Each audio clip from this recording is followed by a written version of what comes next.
handsome ল'ৰা নহ'লে college যাব নোখোজে মাক বাপেকবোৰ বিপাঙত পৰে কলে কথা নুবুজে ভাতৰ পাতত নবহে উকুন পাতি বিচনাত পৰে আজিকালি ছোৱালীবোৰে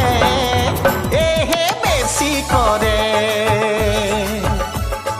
কলেজীয়া ছোৱালীবোৰে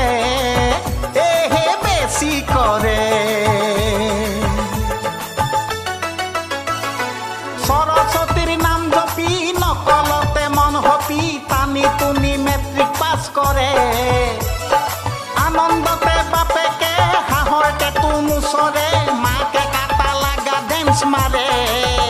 ঐ এক্টিভা নহ'লে হেনো তাই কলেজেই নপঢ়ে এই কলিকালৰ আপিবিলাকে এহে বেছি কৰে